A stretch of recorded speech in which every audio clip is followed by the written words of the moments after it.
नमस्कार दोस्तों, study culture में आपका स्वागत है। वर्क एंड टाइम यानी कार्य एवं समय के कुछ और महत्वपूर्ण सवाल हम देखेंगे, कुछ अन्य प्रकार के सवाल। चलिए शुरू करते हैं।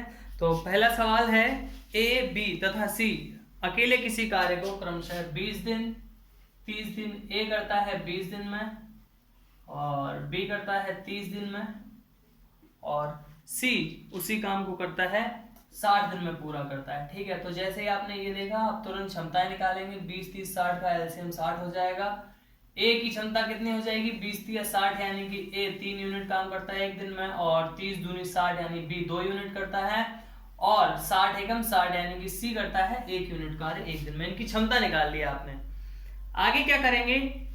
बोलता है ए अकेला कार्य करता है किंतु प्रत्येक तीसरे दिन वह बी तथा सी की मदद से कार्य करता है। प्रत्येक तीसरे दिन मतलब ये है कि 2 दिन तक तो काम ए को अकेले ही करना है। कितने दिन? 2 दिन। तो ए जो है वो एक दिन में कितना काम, आगे पूछा क्या है? पूछा ये है कि कितने दिन में कार्य पूरा होगा। तो वो 2 दिन जो काम ए अकेले कर रहा है कितना करेगा? 3 यूनिट करता है एक दिन में। 2 दिन में कितना करेगा? 6 यूनिट। ठीक है, 2 दिन में इसने करा 6 यूनिट। तीसरे दिन क्या होगा? ये दोनों साथ आ जाएंगे, बी और सी। तब क्या हो जाएगा? तब टोटल 3 + 2 + 1 यानी कि 6 यूनिट हो जाएगा। भाई ये समझो, शुरू के 2 दिन में कितना काम हुआ? 6 यूनिट और बाद में कितना काम हुआ? 6 यूनिट। ये हुआ एक दिन में। तो मैं अगर बात करूं टोटल उन 3 दिनों में, जो ये सेट हमने बनाया है जहां 2 दिन ए अकेले काम कर रहा है और तीसरे दिन बी और सी साथ आ गए हैं, तब क्या होगा? तब बस इतना सा हो जाएगा कि ये 6 और 6 टोटल 3 दिन का काम अगर हम देखेंगे तो वो हो जाएगा 12 यूनिट, है ना। 12 यूनिट हो गया। कितने दिन का काम है ये? 3 दिन का। अब 12 यूनिट काम हो रहा है। अभी करना टोटल कितना है? टोटल करना है हमें 60 यूनिट। 60 में अब किससे भाग दे देंगे? 12 से भाग दे देंगे। तो 12 पंजे 60 यानी कि आ गया 5। आप समझिए ये 12 यूनिट कितने दिन का काम था? 3 दिन का। इसलिए इस 5 में हमें कितने से गुणा करना पड़ेगा? 3 से। तब आंसर आएगा 15 दिन। 15 दिन आंसर आएगा। और हर बार यही हो रहा है। क्या हो रहा है? पहले ए 2 दिन काम करता है, फिर तीसरे दिन बी और सी साथ आते हैं, फिर चले जाते होंगे, फिर 2 दिन ए काम करता होगा, फिर तीसरे दिन बी और सी साथ आते हैं। तो 15 दिन हो जाएगा इसका आंसर। तो पिछला क्वेश्चन हमने देखा, कुछ अलग प्रकार का था। इस बार हम फिर से एक नए टाइप का क्वेश्चन देखेंगे। मैं ज्यादा सवाल नहीं करवाता हूं, आप उस पे बेस्ड बाकी के एग्जाम्पल दूसरी किताबों से देख सकते हैं। अभी प्रश्न है, ए किसी काम को बी से 4 गुना तेजी से कर सकता है। अब यहाँ पे क्षमता दे दी है, मतलब ए अगर 4 रोटी खाएगा तो बी भैया 1 ही खा पाएगा। यानी कि ए जो है वो काम को बी से 4 गुना तेजी से करता है। अगर मैं बात करूं, बी अगर एक दिन में 1 यूनिट काम करता है तो ए कितना काम करेगा? 4 यूनिट काम करेगा। अब बोला है कि दोनों मिलाकर इस काम को 8 दिन में कर देते हैं। दोनों मिलकर कितने दिन में कर रहे हैं? 8 दिन में। 8 दिन में करते हैं दोनों मिलकर। तो हम जो यूनिट वगैरह निकालते थे सीधा दे रखा है। 4 यूनिट ये कर रहा है, 1 यूनिट ये कर रहा है। तो टोटल काम कितना हो गया? 8 पंजे 40 यूनिट काम हो गया। भाई 40 यूनिट ही तो हो गया। अब पूछा है कि ए अकेले कितने दिन में करेगा। तो ए अकेले कितने दिन में करेगा? 40 यूनिट टोटल काम है। ए एक दिन में कितना करता है? 4 यूनिट करता है। तो 4 दाएं 40। तो ए को मात्र 10 दिन लगेंगे। बी का पूछ लेते तो 1 से भाग दे देते तो आंसर क्या आ जाता? 40 दिन। बहुत ही आसानी से इस सवाल को कर पाए आप। ऐसा ही एक और सवाल आप देखिए। दिया हुआ है ए किसी काम को बी से 3 गुना तेजी से करता है। ठीक है, प्रश्न थोड़ा सा उलझाया है इसने। ए किसी काम को बी से 3 गुना तेजी से करता है, ठीक है, और आगे लिखा हुआ है कि सी जो है वो बी से 4 गुना काम करता है। फिर पूछा है कि यदि ए और बी दोनों मिलाकर काम को 12 दिन में करते हैं तो तीनों मिलकर कितने दिन में करेंगे। तो यहां हम ए, बी और सी का अनुपात निकालने की कोशिश करेंगे। तो ए, बी और सी की बात की है। उसने बोला है कि ए जो है वो बी से 3 गुना तेजी से काम कर रहा है। यानी कि अगर बी 1 यूनिट काम कर रहा होगा तो ए कितना करेगा? 3 यूनिट। फिर साथ ही ये बात बोली है, सी जो है वो बी से 4 गुना तेजी से काम कर रहा है। तो सी अगर भाई बी 1 यूनिट कर रहा है तो सी कितना करेगा? 4 यूनिट। बड़ी आसानी से हमें क्या पता चल गई? इनकी कैपेसिटी यानी कि क्षमता पता चल गई। अब बोल रहा है कि ए और बी ये दोनों मिलकर काम को कर रहे हैं कितने दिन में? 12 दिन में। तो तुम देखो, ए और बी दोनों मिलकर कितने यूनिट काम कर सकते हैं? 4 यूनिट।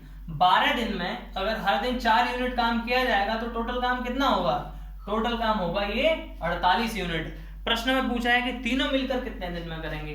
अब टोटल काम कितना है? 48 यूनिट, और तीनों को अगर हम मिला देंगे तो क्षमता कितनी हो जाएगी? 4 और 4 8 हो जाएगी क्षमता, 8 यूनिट। यानी कि ये तीनों मिलकर A plus B plus C एक दिन में कितना कर सकते हैं? 8 यूनिट। तो 48 यूनिट करने में कितना लगेगा? 8 से भाग दे दो, 8 6 48। तो सीधे सीधे आप आंसर मार्क कर देंगे 6 दिन।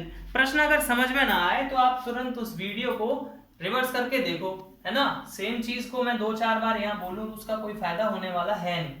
अब हम देखेंगे अगला सवाल। आप देखिए अपनी स्क्रीन पे आपको दिख रहा होगा, आप पहले ट्राई करिए, अगर हो जाता है तो बेहतर है, नहीं तो मैं तो करवाने वाला ही हूं। अगला प्रश्न है, बी जो है वो ए से 40% अधिक सक्षम है। क्या बोला है? बी ए से 40% अधिक सक्षम है। फिर बोला यदि बी अकेले किसी काम को 30 दिन में करता है तो ए कितने दिन में करेगा। देखो बी जो है वो ए से 40% अधिक सक्षम है, यानी कि ए अगर 100 यूनिट काम कर रहा है तो बी कितना कर रहा होगा? 140। अगर आप लोगों ने फ्रैक्शन में कन्वर्ट करना सीखा हो तो 40% का मतलब होता है 2/5, यानी कि अगर ए कर रहा होगा 5 तो बी कितना कर रहा होगा? 5 प्लस 2 यानी कि 7 यूनिट। इसे काटोगे 0 0 हटा के जब तुम करोगे तब भी यही आएगा, 7 और 5। बी कितना कर रहा था? 40% अधिक, तो 2/5 बोलते हैं 40% को, है ना। 40% को 2/5 लिखते हैं। तो ए का काम हो गया ये वाला, और बी का कितना हो गया? 5 प्लस 2 यानी कि 7 यूनिट कर रहा है। ये क्षमता की बात की थी। अब बोल रहा था कि बी जो है वो कितने दिन में कर लेता है? 30 दिन में कर लेता है। अब बी अगर 30 दिन में कर रहा है तो ये बताओ कितने यूनिट काम करता है बी एक दिन में? एक दिन में करता है ये 7 यूनिट। तो काम पूरा कितना हो गया? 7 या 21 यानी कि 210 यूनिट काम हो गया ना टोटल। भाई बी के द्वारा पूरा करवा दिया। बोला ए कितने दिन में करेगा, तो इस 210 में हम ए की क्षमता कितनी है? 5, उस 5 से भाग दे देंगे, ठीक है। 5 चौके 20 और 5 दूनी 10, तो ए को लगेंगे कितने दिन? 42 दिन लगेंगे, ठीक है। बड़ी ही आसानी से आप कर पाए इस सवाल को। तो इस वीडियो में फिलहाल इतना ही। अगली वीडियो में हम देखेंगे वो जो एमडीएच वाले दादाजी हैं उनका कॉन्सेप्ट देखेंगे। तो कुछ सवाल ऐसे पूछे जाते हैं कि 4 व्यक्ति या 5 लड़के या 10 महिलाएं किसी कार्य को 10 दिन में करते हैं तो 2 लड़के 2 महिलाएं 2 व्यक्ति कितने दिन में करेंगे। इस तरह के प्रश्नों को किस तरह सॉल्व किया जाए, या फिर दिया हो कि एक लंबी सड़क या 10 किलोमीटर लंबी सड़क को बनाने में 4 पुरुषों को इतने दिन लगते हैं तो 15 पुरुषों को कितने दिन लगेंगे। उस तरह के सवाल हम देखेंगे आगे की वीडियोस में। फिलहाल इसके बाद जो जरूरी है वो है इसी की तरह के कुछ और क्वेश्चंस जो आते हैं पाइप एंड सिस्टर्न, यानी कि नल और हॉज वगैरह से संबंधित जो होते हैं, जिनमें बोल देते हैं किसी टंकी में को 2 नल इतनी देर में खाली कर सकते हैं, तीसरा नल इतनी देर में भर सकता है। तो उस तरह के सवालों को हम देखेंगे क्योंकि वो इसी कॉन्सेप्ट पे आधारित हैं। तो अगली वीडियो में मैं आपको फिलहाल तो दिखाऊंगा कि जो पानी की टंकी वाले जो क्वेश्चंस होते हैं उन्हें कैसे करना है इसी कॉन्सेप्ट को यूज करके जो अब तक मैंने बताए थे। फिर हम देखेंगे ये एमडीएच वाला कॉन्सेप्ट। तब तक के लिए आप स्टडी कल्चर की अन्य वीडियोस को देखते रहें, चैनल को सब्सक्राइब करें, दोस्तों को बताएं।